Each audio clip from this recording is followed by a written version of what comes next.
अरे कभी सोचा है हमारे आसपास जो कुछ भी है, हवा, पानी, पेड़, हमारी बिल्डिंग्स, ये सब कैसे जुड़ा हुआ है? आज हम कुछ जरूरी चीजों पर एक तेज नजर डालेंगे जो हमारे सोर्सेज में एनवायरनमेंट और सस्टेनेबल डेवलपमेंट के बारे में बताई गई हैं। समझिए, एक क्विक रिवीजन जैसा, एकदम फटाफट। बिल्कुल। आज हम तेजी से समझेंगे कि एनवायरनमेंट असल में है क्या, हमारे लिए करता क्या है और आजकल इसे लेकर क्या चिंताएं हैं। हाँ। साथ ही सस्टेनेबल डेवलपमेंट का मतलब और उसे हासिल करने के कुछ तरीकों पर भी बात करेंगे। चलिए सीधे मुद्दे पे आते हैं। ठीक है, तो शुरुआत करते हैं बिल्कुल बेसिक से। ये एनवायरनमेंट या पर्यावरण होता क्या है? सुनने में तो लगता है जैसे सब कुछ ही है। हाँ, काफी हद तक सही है। एनवायरनमेंट यानी हमारे चारों ओर जो कुछ भी है। इसमें दो तरह की चीजें आती हैं, मोटी मोटी। अच्छा। पहली, बायोटिक एलिमेंट्स, जिनमें जान है, जैसे पेड़ पौधे, जानवर, इंसान, छोटे छोटे कीड़े मकोड़े, सब कुछ।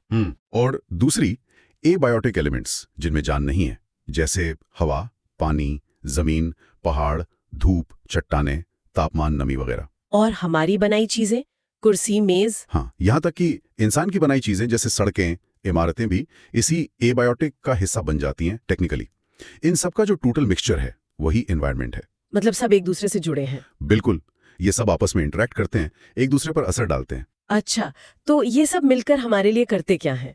मतलब एनवायरनमेंट के फंक्शंस क्या है, काम क्या है इसके? देखिए, इसके 4 मुख्य काम हैं जो हमारी जिंदगी के लिए बहुत जरूरी हैं।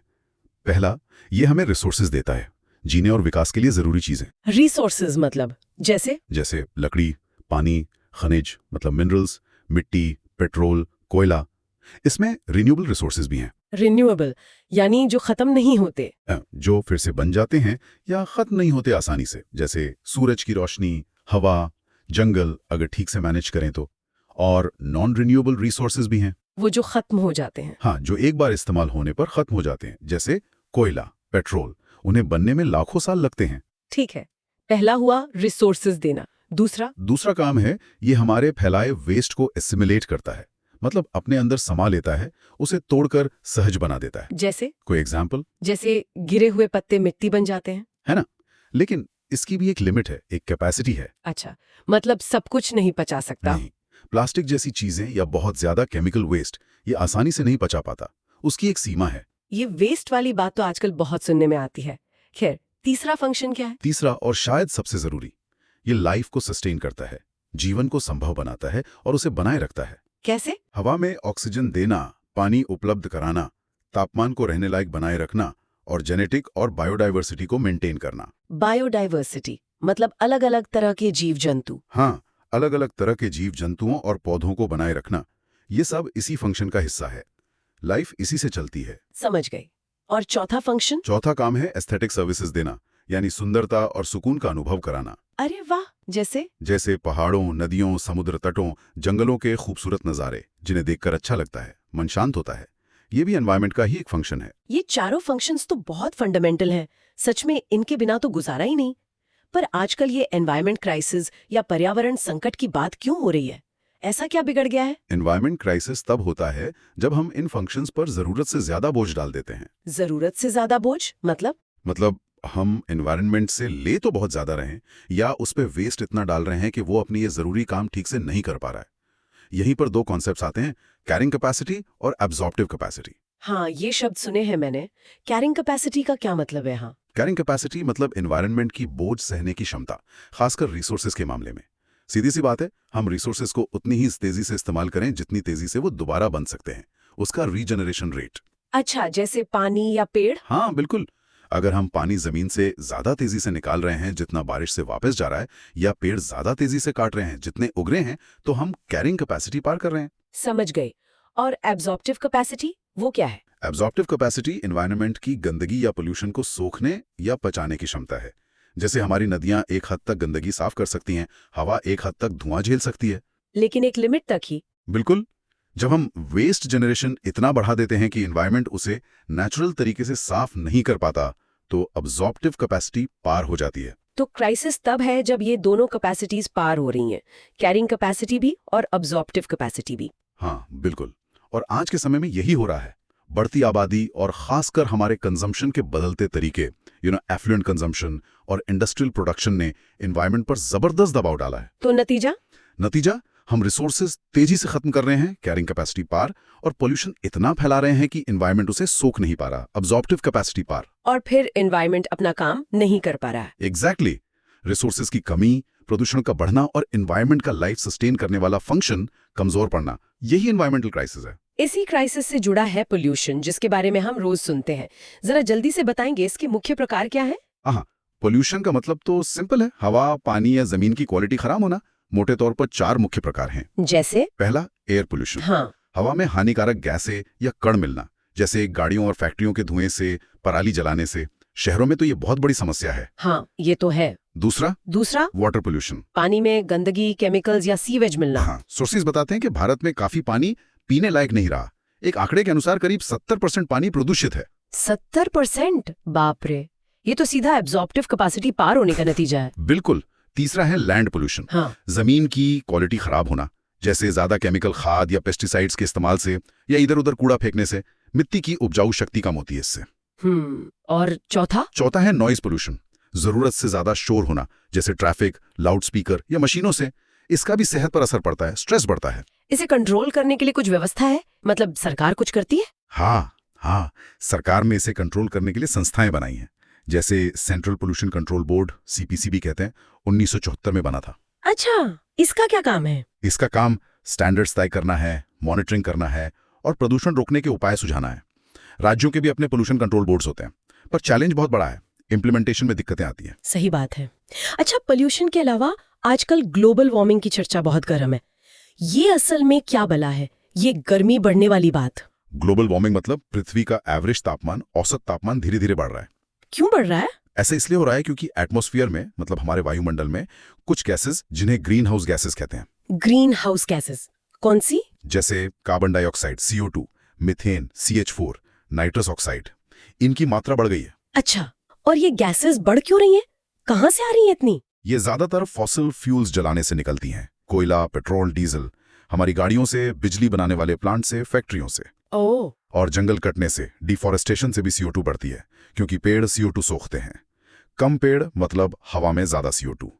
और खेती और पशुओं के वेस्ट से भी मीथेन जैसी गैसें निकलती हैं। इंडस्ट्रियल रेवोल्यूशन के बाद से ये बहुत तेजी से बढ़ी हैं। और इन गैसों का असर क्या होता है? ये गर्मी कैसे बढ़ाती हैं? देखिए, ये गैसें एक तरह से कंबल की तरह काम करती हैं। सूरज की गर्मी पृथ्वी तक आती है। हाँ। लेकिन ये गैसें उस गर्मी को पूरी तरह वापस स्पेस में जाने से रोकती हैं, उसे एटमॉस्फेयर में ही ट्रैप कर लेती हैं। अच्छा, जैसे ग्रीन हाउस में होता है? बिल्कुल। जैसे ग्रीन हाउस में पौधे गर्म रहते हैं, उसी तरह पृथ्वी धीरे धीरे गर्म हो रही है। और इस बढ़ती गर्मी के नतीजे क्या दिख रहे हैं? क्या असर हो रहा है? नतीजे गंभीर हैं और दिखने भी लगे हैं। जैसे ध्रुवों पर और पहाड़ों पर बर्फ तेजी से पिघल रही है। हाँ, ये तो सुना है। इससे समुद्र का जलस्तर, मतलब सी लेवल, बढ़ रहा है। इससे तटीय इलाकों के डूबने का खतरा है। मौसम का मिजाज बदल रहा है, कहीं भयानक बाढ़ आ रही है, कहीं लंबा सूखा पड़ रहा है, कहीं ज्यादा शक्तिशाली तूफान आ रहे हैं। सच में? ये सब इसी से जुड़ा है? हाँ, काफी हद तक। गर्मी से जुड़ी बीमारियां जैसे डेंगू, मलेरिया का फैलाव बढ़ सकता है। कई जीव जंतुओं और पौधों के लिए खतरा पैदा हो गया है, क्योंकि उनका हैबिटेट, उनका रहने का ठिकाना बदल रहा है या गर्म हो रहा है। बाप रे, ये तो सचमुच चिंता की बात है। एक और मिलती जुलती चिंता ओजोन लेयर को लेकर है। उसमें छेद होने का क्या मतलब है?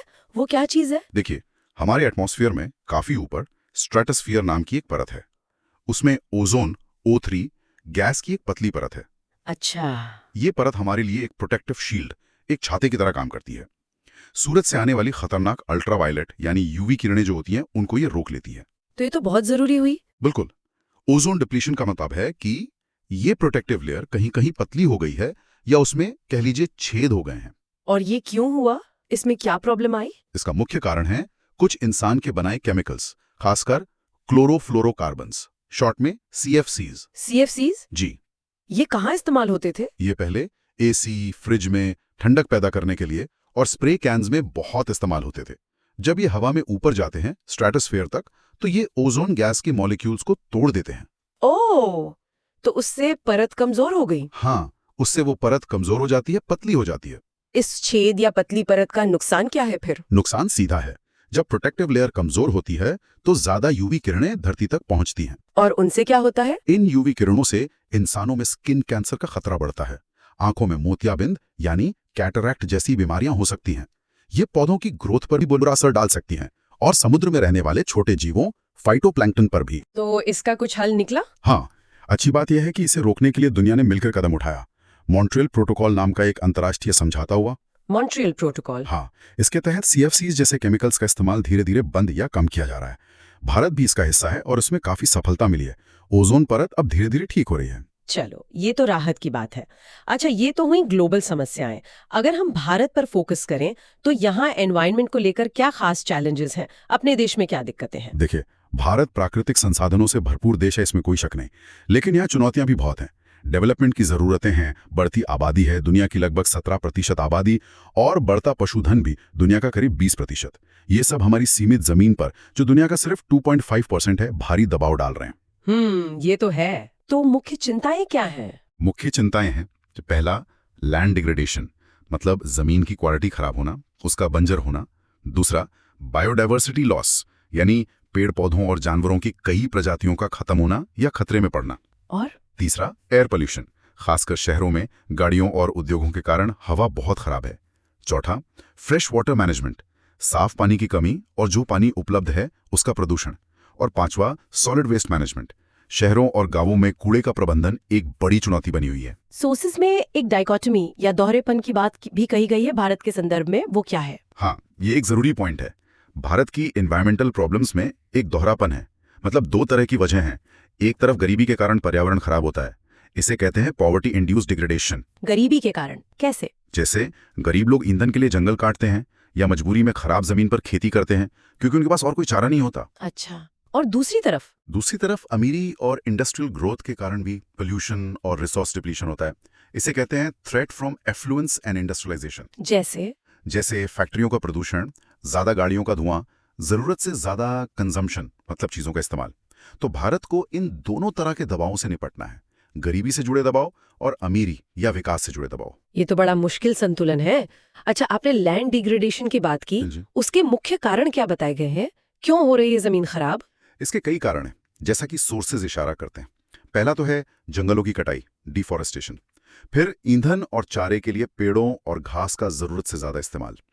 कहीं कहीं झूम खेती यानी शिफ्टिंग कल्टीवेशन भी एक कारण है। और जंगलों में आग लगना, पशुओं द्वारा ज्यादा चराई यानी ओवरग्रेजिंग, मिट्टी बचाने के सही तरीके ना अपनाना, गलत फसल चक्र अपनाना। खेती के तरीकों से भी? हाँ बिल्कुल, केमिकल खाद और कीटनाशकों का अंधाधुंध इस्तेमाल, सिंचाई के गलत तरीके जिससे जमीन खारी या वाटरलॉक्ड हो जाती है, मतलब पानी भर जाता है, और जमीन से पानी उसकी रिचार्ज कैपेसिटी से ज्यादा निकालना, ये सब मिलकर जमीन को कमजोर कर रहे हैं, उसकी उपजाऊ शक्ति घटा रहे हैं। बाप रे, लिस्ट तो काफी लंबी है। इतनी सारी समस्याओं के बीच एक उम्मीद की किरण की तरह सस्टेनेबल डेवलपमेंट की बात होती है। ये सुनने में बड़ा भारी शब्द लगता है, पर इसका मतलब क्या है आसान भाषा में? भारी बिल्कुल नहीं, बल्कि बहुत जरूरी कॉन्सेप्ट है आज के समय में। सस्टेनेबल डेवलपमेंट यानी ऐसा विकास, ऐसी तरक्की जो आज की हमारी जरूरतें पूरी करे। हाँ, हमारी जरूरतें। लेकिन ऐसा करते हुए आने वाली पीढ़ियों, फ्यूचर जनरेशंस की अपनी जरूरतें पूरी करने की क्षमता से कोई समझौता न करें। मतलब उनके लिए भी बचा के रखें? हाँ बिल्कुल, मतलब हम रिसोर्सेज का इस्तेमाल ऐसे करें कि वो भविष्य के लिए भी बचें और एनवायरनमेंट को भी कम से कम नुकसान पहुंचे। बैलेंस बनाना है। तो इसका मेन एम क्या है? सिर्फ एनवायरनमेंट बचाना या कुछ और भी? नहीं, सिर्फ एनवायरनमेंट बचाना नहीं। इसका मकसद है विकास के फायदों को सब तक पहुंचाना, खासकर गरीबों की बेसिक नीड्स पूरी करना, जैसे रोजगार, खाना, पानी, ऊर्जा, घर। अच्छा, सबका विकास। हाँ, साथ ही ये सुनिश्चित करना कि ये विकास लंबे समय तक चल सके, सस्टेनेबल हो, जिसमें नेचुरल रिसोर्सेज खत्म ना हो और एनवायरनमेंट भी स्वस्थ रहे। ये इकोनॉमिक ग्रोथ के साथ साथ सोशल इक्विटी यानी सामाजिक बराबरी और एनवायरमेंटल प्रोटेक्शन यानी पर्यावरण सुरक्षा को बैलेंस करने की कोशिश है। सीधी सी बात, हमें आने वाली पीढ़ी को कम से कम वैसा ही एनवायरनमेंट देना है जैसा हमें मिला है, या हो सके तो उससे बेहतर। सुनने में तो बहुत अच्छा लगता है और जरूरी भी, पर इसे हासिल कैसे किया जाए? इसे पाने के लिए क्या स्ट्रैटेजीज या तरीके सुझाए गए हैं? कुछ क्विक टिप्स? हाँ, सोर्सेज का ही प्रैक्टिकल स्ट्रैटेजीज बताते हैं। कुछ मुख्य ये हैं। पहला, नॉन कन्वेंशनल एनर्जी सोर्सेज का इस्तेमाल बढ़ाना। नॉन कन्वेंशनल मतलब वो एनर्जी सोर्सेज जो पारंपरिक नहीं है और पोल्यूशन कम करते हैं। कोयला, पेट्रोल जैसे ट्रेडिशनल पोल्यूटिंग सोर्सेज पर निर्भरता कम करके साफ सुथरी एनर्जी अपनाना, जैसे सोलर एनर्जी, सूरज की रोशनी से बिजली। हाँ, सोलर एनर्जी, विंड पावर यानी पवन चक्कियों से बिजली, छोटे हाइड्रो पावर प्लांट्स, बायोगैस यानी गोबर गैस, और शहरों में ट्रांसपोर्ट में CNG का इस्तेमाल। भारत इस दिशा में खासकर सोलर अलायंस के जरिए काफी काम कर रहा है। ये तो अच्छा है। दूसरा, मिनी हाइडल प्लांट्स, पहाड़ी इलाकों में छोटे झरनों या नहरों की ताकत से बिजली बनाना, ये पर्यावरण के लिए बेहतर है बड़े बांधों के मुकाबले और दूर दराज के इलाकों की जरूरतें पूरी कर सकते हैं। और तीसरा, ट्रेडिशनल नॉलेज एंड प्रैक्टिसेस को महत्व देना। अपना पुराना पारंपरिक ज्ञान और तरीके, जैसे आयुर्वेदा, उनानी जैसी चिकित्सा पद्धतियां जो जड़ी बूटियों पर आधारित हैं, नीम, हल्दी जैसे पौधों के औषधीय गुणों का इस्तेमाल, ये अक्सर ज्यादा सस्टेनेबल होते हैं और इनके साइड इफेक्ट्स भी कम होते हैं। हाँ, ये तो है। खेती के लिए भी कुछ खास तरीके बताए गए हैं, वो लैंड डिग्रेडेशन वाली बात से जुड़ा हुआ। बिल्कुल, खेती सस्टेनेबल डेवलपमेंट के लिए बहुत जरूरी है। तो चौथा पॉइंट है बायो कंपोस्टिंग। बायो कंपोस्टिंग मतलब केमिकल खाद की जगह जैविक खाद का इस्तेमाल करना, जैसे गोबर की खाद, केंचुए यानी अर्थवर्म से बनी वर्मी कंपोस्ट या घर के गीले कचरे से बनी खाद। इससे मिट्टी की सेहत बनी रहती है, खराब नहीं होती। सही है। और कीड़ों के लिए पेस्टिसाइड्स की जगह? हाँ, वो है पांचवा पॉइंट, बायोपेस्ट कंट्रोल। जहरीले केमिकल कीटनाशकों यानी पेस्टिसाइड्स की जगह प्राकृतिक तरीकों से कीड़ों को कंट्रोल करना। वो कैसे? जैसे नीम आधारित कीटनाशक इस्तेमाल करना, ऐसी फसलें लगाना जो कीड़ों को दूर रखें, या फिर ऐसे पक्षियों और जानवरों को बचाना जो कीड़ों और चूहों को खाकर फसल की रक्षा करते हैं, जैसे उल्लू, सांप, मोर। ये नेचुरल पेस्ट कंट्रोल करते हैं। अरे वाह, ये तो बहुत इंटरेस्टिंग है। ये तो हुए बड़े स्तर के तरीके। क्या हमारे अपने लेवल पर भी कुछ करने को कहा गया है? मतलब हम आप क्या कर सकते हैं? हाँ बिल्कुल। छठा और शायद सबसे महत्वपूर्ण पॉइंट यही है, कंजम्पशन पैटर्न्स बदलना। कंजम्पशन पैटर्न्स मतलब हम जो चीजें इस्तेमाल करते हैं। हाँ, हम जिस तरह चीजों का उपभोग करते हैं उसमें बदलाव लाना, जरूरत से ज्यादा चीजें इस्तेमाल ना करना, वेस्ट कम करना, चीजों को रीयूज और रिसाइकिल करना। सोर्सेज इशारा करते हैं कि सिर्फ ज्यादा चीजें जमा कर लेना ही विकास नहीं है। इसे एफ्लुएंस ट्रैप से बचना कहा गया है। हमें रिसोर्सेज का सोच समझकर इस्तेमाल करना सीखना होगा। ये बात तो सोचने वाली है।